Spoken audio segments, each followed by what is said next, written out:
제가 이런 표현을 잘 안 하는데 오늘 설교 한 편에다가 저의 모든 것을 걸 만큼 그만큼 신경 써서 준비를 했습니다. 왜냐하면 오늘 예배는 우리 자녀들도 다 있고 또 부모님들도 계시고, 그래서 이 한 편의 설교만 들어도 진짜 효가 뭔지를 알고 효도를 하지 않으면 안 될 수밖에 없는 그런 자녀가 됐으면 좋겠다, 그런 마음으로 준비했고, 저는 또 아버지고 할아버지 입장에서 자녀들이 또 손자 이어서 또 태어날 가문에 그 복이 얼마나 귀한가를 알아가는 목사 입장에서, 또 아버지 할아버지 입장에서 정말 오늘은 정말 꼭 필요한 설교, 한편 설교만 들어도 가정이 행복해지고 복이 됐으면 좋겠다, 그런 마음으로 준비를 했습니다. 그렇게 알고 오늘 자녀들은 꼭 이 자리에 앉아서 설교를 들었으면 좋겠어요. 좀 그러기를 바랬는데 많이 안 보여서 청년들 잘 안 보이고 그러면 안 되는 거예요. 자녀들까지 다, 애기들까지 오기를 바랬는데 지금 애들 다 어디 갔어요? 예배 드리고 있나 밑에서? 다 들을 수 있어요. 그래서 쉽게 설교를 준비를 했어요. 그렇게 알고 들으시기를 바랍니다. 익히 여러분들도 알 수 있는 전설의 내용인데요. 옛날에 한 할아버지가 손자와 함께 잠을 자다가 그만 손자가 이불에 깔려 죽었어요. 그런데 할아버지는 자신의 실수로 손자가 죽은 것을 몰라요. 며느리가 시아버님이 알게 되면 얼마나 상심을 하실까 싶어서 죽은 아이를 몰래 안고 나와서 남편에게 말을 합니다. 이야기를 들은 남편이 죽은 아들을 보면서 이 불의자식 같은 놈아, 할아버지의 마음을 왜 그렇게 아프게 했냐, 그렇게 말을 하면서 아이의 뺨을 때렸대요. 그러자 아이가 재채기를 하고 살아났대요. 이 이야기는 궁궐의 임금 왕에게도 전달이 됐고, 왕께서 그 마을에 마을 이름을 하사를 했었대요. 그 마을 이름이 지금 서울 한복판 청와대 근처 효자동이래. 아마 어버이 주일 때 많이 예화로 쓰여질 전설이겠다, 그런 생각을 합니다. 오늘은 어버이 주일인데요. 특히 우리 영광교회는 이제 온 가족들이 함께 예배를 드리고 또 교회에서 준비한 점심 맛있게 먹고 가족이 다 함께 나가서 축복의 시간을 보낼 수 있기를 바라며 준비를 했습니다. 그래서 오늘 오후 예배는 특별한 일이 아닌데도 오늘 어버이 주일이라는 이유 하나만으로 오후 예배를 안 드립니다. 잘하셨습니까? 여러분들은 어떻게 생각하는지 몰라도 기도해 보니까 하나님께서 목사 너가 목회하면서 최고로 잘했다. 이제 철드는구나. 그런 줄 알고 하나님을 기쁘시게 하는 오늘이 되시기를 바랍니다. 사진도 찍어서 교회에 보내면 또 전시회도 하고, 절대로 알아요. 전에 찍었는지 이번 주에 찍었는지 다 찍어서 보내주시기를 바라요. 효도가 많이 무너졌다 하는 말은 다 아는 이야기인데요. 정말이지 외롭고 고독하게 살아가시는 부모님들이 많이 계신 것 같아요. 여러분, 우리가 부모님께 효도를 해야 된다는 거 다 압니다. 다 알아요. 그런데 이제 왜 효도를 해야 되느냐? 성경대로 말씀을 할게요. 딱 3가지입니다. 3가지인데, 하나는 뭐냐면 효도를 하는 것이 하나님의 뜻이에요. 하나님의 가르치심이에요. 명령이에요. 하나님의 말씀인 성경이 그렇게 가르치고 있어요. 자, 출애굽기 20장 12절 다 같이 읽어요. 시작. 내 부모를 공경하라. 10계명 중에 5계명이잖아요. 1계명부터 4계명까지는 우리 인간이 하나님을 어떻게 섬길 거냐를 가르치고 5계명부터 10계명까지는 인간과 인간 사이에 가져야 되는 그런 선한 일인데 그 첫째 계명이 뭐냐? 부모님을 공경하라 하는 거거든요. 또 신약에서도 말씀했어요. 에베소서 6장 1, 2절에 보면 자녀들아 주 안에서 너희 부모에게 순종하라. 이것이 옳으니라. 옳대요. 또 내 아버지와 어머니를 공경하라. 이것은 약속이 있는 첫 계명이래요. 아까 10계명 출애굽기 20장에 있는 말씀을 지금 언급해서 설명을 하고 있는 거예요. 부모를 공경하는 것은 하나님의 첫 계명이라는 거예요. 첫 계명. 그렇습니다. 여러분요, 예수를 믿는 사람들은요, 너나 할 것 없이 다 하나님을 잘 섬기고 싶잖아요. 그죠? 잘 믿고 싶어요. 그러면 하나님을 잘 믿는다는 게 뭐예요? 하나님 말씀대로 해야 되는 거지. 하나님의 뜻대로 하는 거잖아요. 그런데 하나님의 말씀이 무엇을 가르쳐요? 효를 가르치고 있잖아요. 부모를 공경하라. 부모님께 순종하라고 가르치고 있잖아요. 그래서 효도를 해야 돼요. 두 번째가 또 중요해요. 첫 번째는 하나님의 뜻이고 말씀이니까 순종해야 되고, 또 하나는 뭐냐면 잘 들으셔야 돼요. 효도가 내 인생에서 나에게 최고의 복이에요. 하나님이 나에게 주시고자 하신 모든 복을, 가장 소중한 복을 효도라고 하는 통로를 통해서 나에게 주세요. 여러분, 내 말이 아니에요. 방금 우리가 읽었던 출애굽기 20장 12절 5계명 중에 너의 부모를 공경하라 그랬잖아요. 앞에.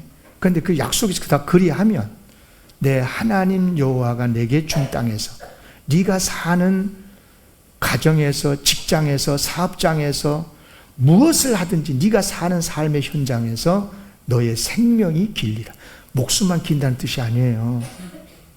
하나님이 주시는 모든 복의 수명이 길다 그 말이에요. 아멘. 믿으시기를 바라요. 또 방금 읽었던 에베소 6장 1절에서 2절 읽었잖아요. 부모 주 안에서 부모님께 순종하라. 내 아버지와 어머니를 공경하라 그랬잖아요. 그러면서 무슨 복을 약속했냐면 3절은 같이 읽어요. 시작. 이로써 내가 잘 되고 땅에서 장수하리라. 땅에서 장수하는 것도 좋은데 잘 되면서 장수한대요. 여러분, 이보다 더 큰 복이 어디 있어요? 진짜 여러분 복 받고 싶으신가요? 복을 누리고 싶으신가요? 효도하십시오.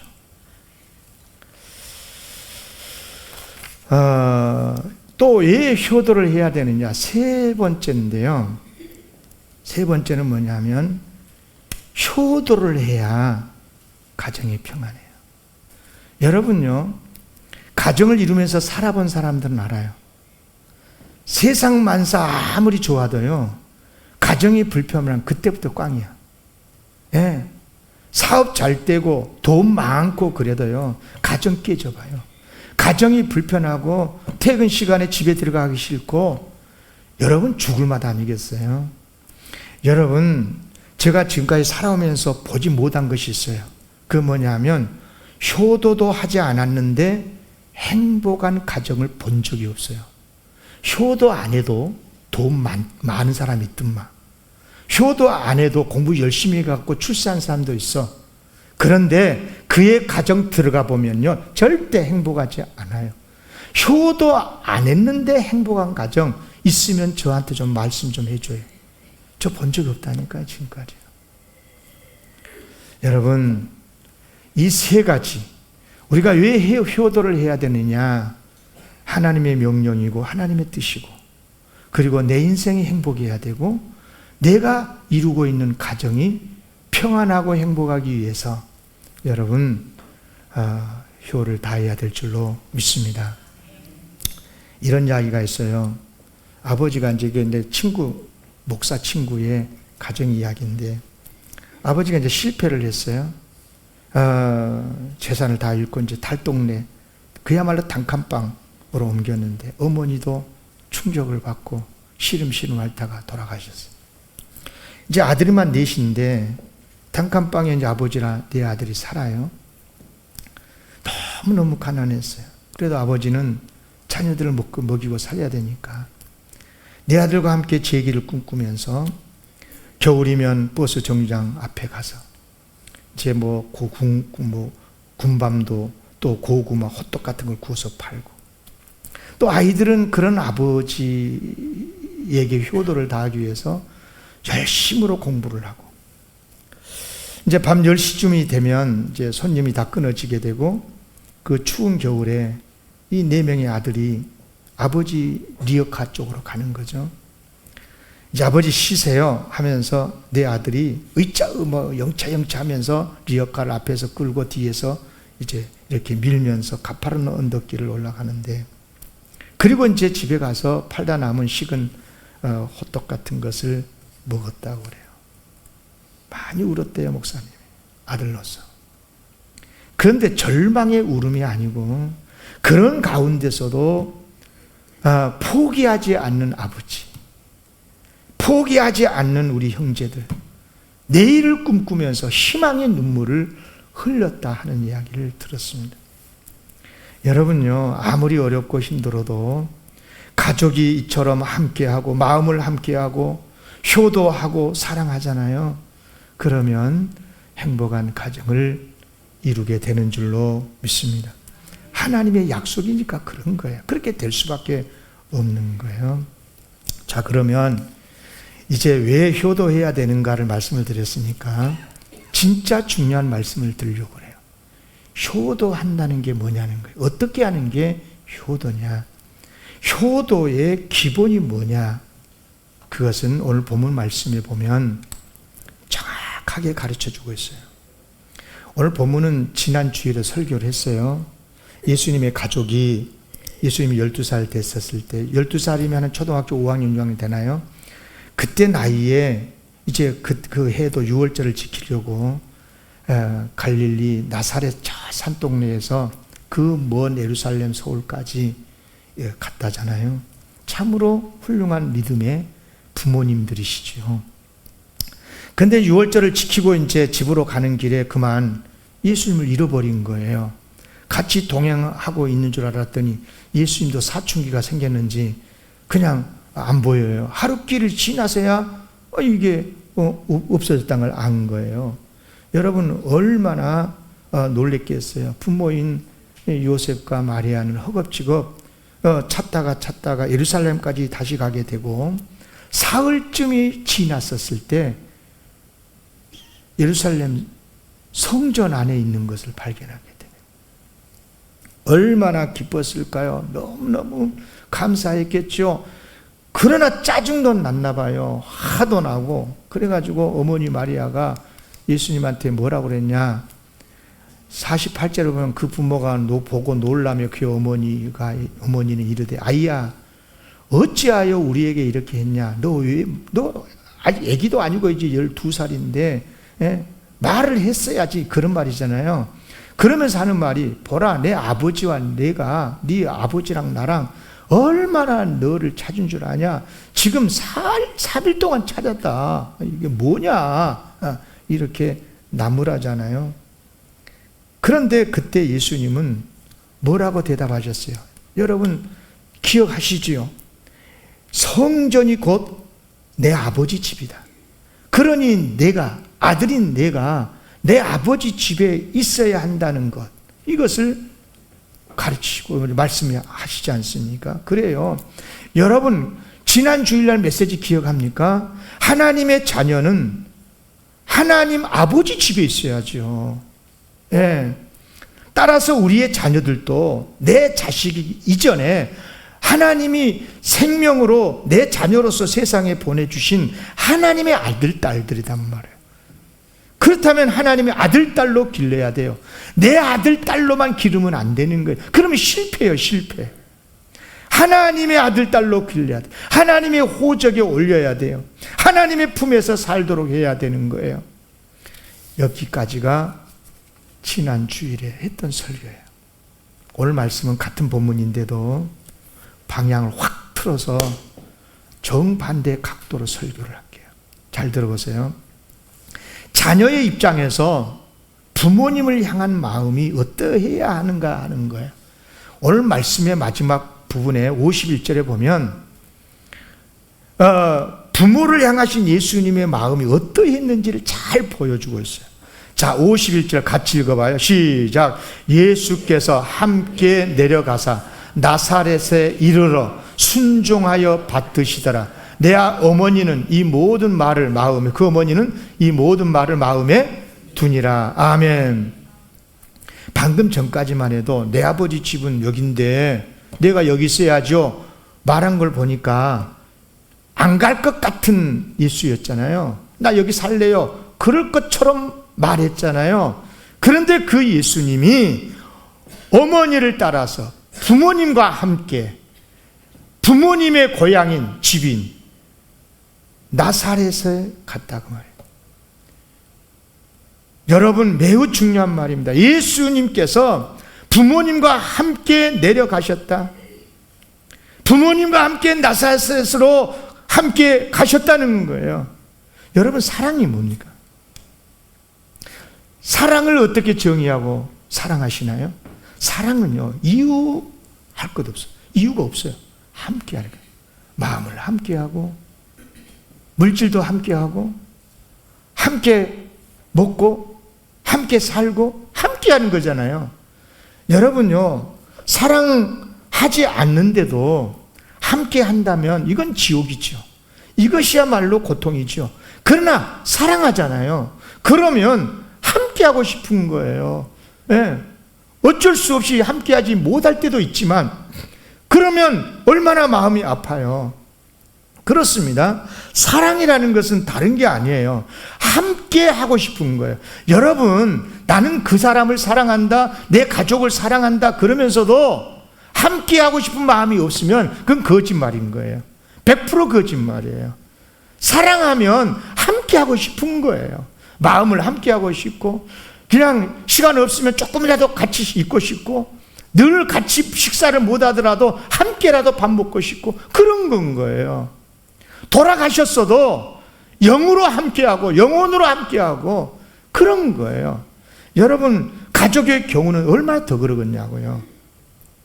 정말이지 사랑하지만 함께하지 못한다. 이것은 정말 아픔이고요. 그래요. 제가 이걸 어떻게 하느냐. 저도 이제 고아가 됐잖아요. 어머니를 잃고 처음 맞은 어버이 주일이에요. 어버이날을 맞았어요. 어버이 주일을 지금 오늘 맞았는데, 그래서 그랬는지요, 설교 준비를 하는데 너무나 마음이 아프고 힘들었어요. 어머니가 너무너무 보고 싶은 거예요. 네.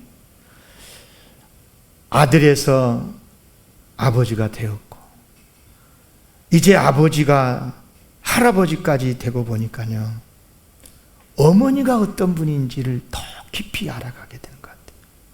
네. 부모님이 어떤 존재인지, 여러분, 무엇보다도 사랑하는 사람인데도 함께하지 못한다는 게, 이렇게 큰 슬픔이고 고통이구나 하는 것을 깨닫게 됐어요. 여러분, 식상한 말로 듣지 마십시오. 살아계실 때 효도하십시오.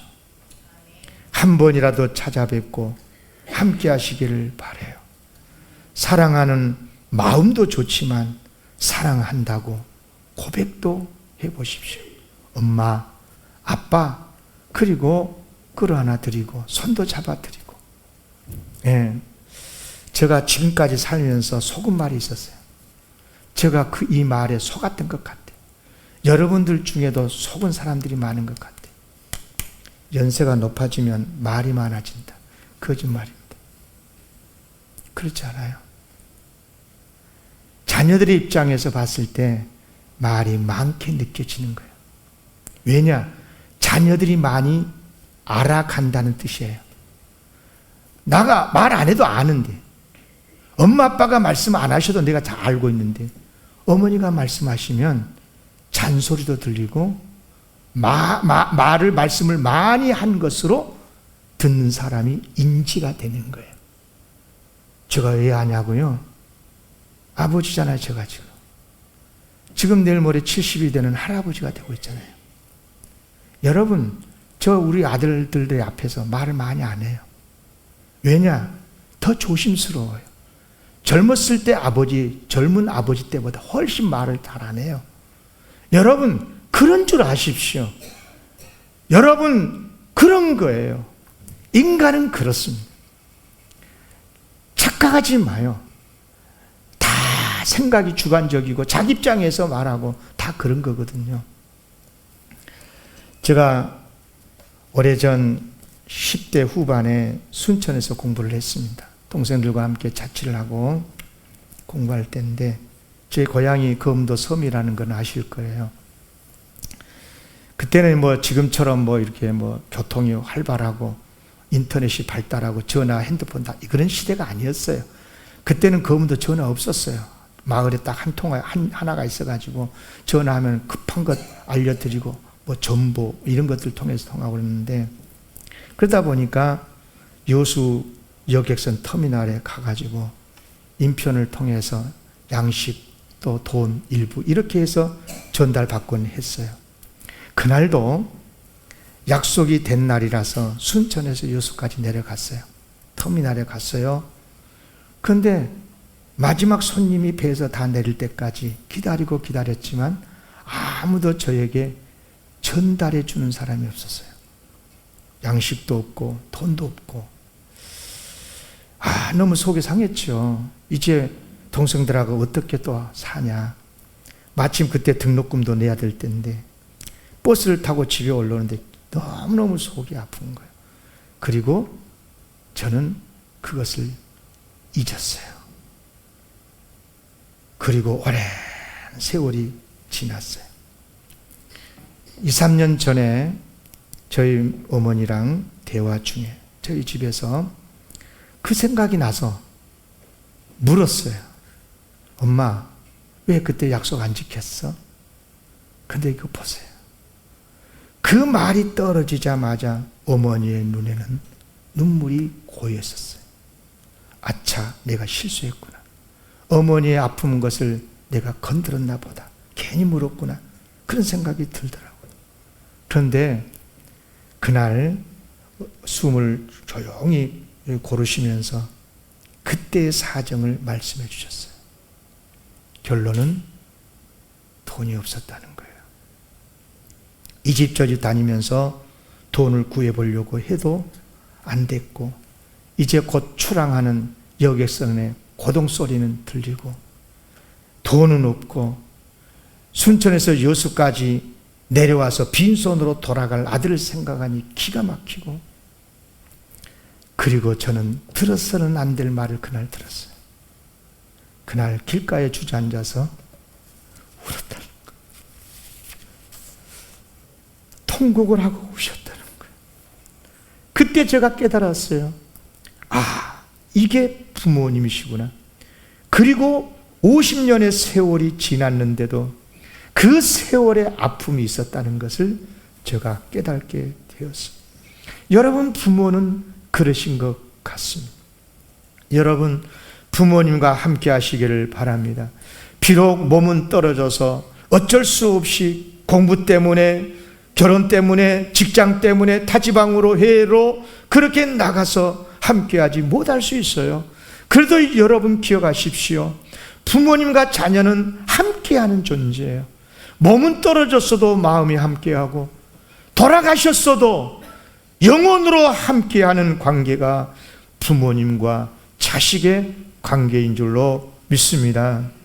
여러분, 예수님께서 부모님과 함께 나사렛에서 예루살렘에서 성전에서 아버지 집 하나님의 집에서 나사렛 육신의 나사렛 어머니 아버지 집으로 내려가셨다. 여러분, 저는 이 말씀에 눈을 뗄 수가 없었어요. 이 말씀의 의미가 무엇일까?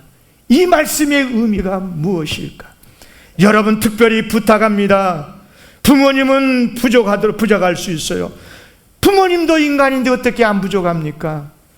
지식이 짧을 수 있고 늙으면 병들 수 있고, 여러분, 그런 겁니다. 요셉과 마리아, 예수님에게, 아들 12살 예수님에게 많이 부족한 부모였었어요. 예수님이 내가 내 아버지 집에 있어야 된다는 것을 왜 모르시냐고 말씀할 때 성경 50절에 보면 그 부모가 이 예수님의 말씀이 무슨 말씀인지 이해를 못했다고 그랬어요. 무슨 뜻인지 모르는 거예요. 뭐야, 지금 무슨 말하고 있는 거야? 그래요. 부모는 완벽하지 않아요. 부족해요. 연약한 인간일 뿐이에요. 그러나 여러분, 우리 예수님은 부족한 부모라도, 내 말을 알아듣지도 못하시는 부모님이라도 부모님과 함께 내려가셨다. 무시하지 아니하고 함께 하셨다. 함께 동행했고 함께 나사렛으로 가셨다. 여러분, 12살 예수님의 모습이다, 그 말이에요. 여러분, 사랑하는 성도 여러분, 진심으로 축복합니다. 이게 바로 효요, 이게 바로 진정한 효자의 모습인 줄로 믿습니다. 또 한 가지 제가 이제까지 살면서 속은 것이 있었어요. 그게 뭐냐? 시간이 흐르면 흐를수록 부모는 약해진다는 생각이 있었어요. 여러분, 저보다 연세가 높으신 분들에게 물어볼게요. 연세가 높아지면 부모가 약해집니까? 자식들이여, 착각하지 마세요. 그래요, 세상적으로 보면 육신이 약해지죠. 기억도 세해지고 약해진 게 맞아요, 육신적으로 보면. 그러나 마음까지 약해지나요? 아니요. 착각하지 마요. 말하는 거 안 하는 것 뿐이지 마음은 더 단단해지는 거고. 여러분, 부모는 그래요. 여러분, 육신적으로 자녀는 성장을 하고 어른이 되고, 여러분, 그러므로 자녀는 그런 늙으신 부모님을 마땅히 섬겨야 돼요. 돌봐드려야 되는 거예요. 육신으로는 돌봐드려야 되죠. 여러분, 아니나 다를까 시대는 더 빠르게 발전하고 있잖아요. 첨단 기술이 발전하고. 그러다 보니까 늙으신 부모님은 이해력도 떨어지고, 옛날 것은 잘 아시는데 이 변화된 이 시대의 흐름을 잘 적응을 못해요. 단어도 어려워요. 뭐 그렇게 아파트 이름은 어려운지. 발음도 안 돼요. 그러면 그것도 모르냐고. 무한 주면 되겠어요? 자식들이요, 여러분들도 늙어 보라고요. 대학원을 나왔어도요, 이게 새로운 단어들 잘 이해가 안 돼요. 여러분, 우리가 부모님을 순종하고 사랑하고 효도를 해야 되는 이유, 여러분, 우리가 아직 어리고 서툴렀을 때 사랑으로 키워주셨잖아요.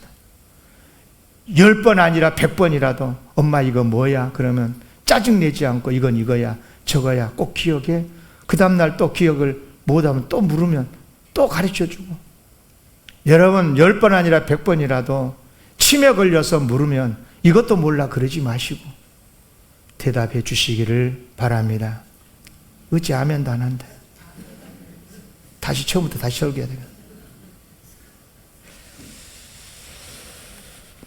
지금은 이제 탈북민들이 많이 이제 계셔요. 우리나라에 벌써 2만 명, 3만 명 이렇게 넘어간다잖아요. 1994년 4월인 줄 아는데 북한의 사회안전부 대위 출신 여민철 씨가 일가족이 다 이제 기순을 하게 됐는데, 그때부터 이제 많이 탈북민이 생기고, 당시에는 정말 우리나라에 큰 파장을 줬죠. 근데 그때 그분들이 하신 말씀 중에 지금도 저 머릿속에 기억나는 게 있어요.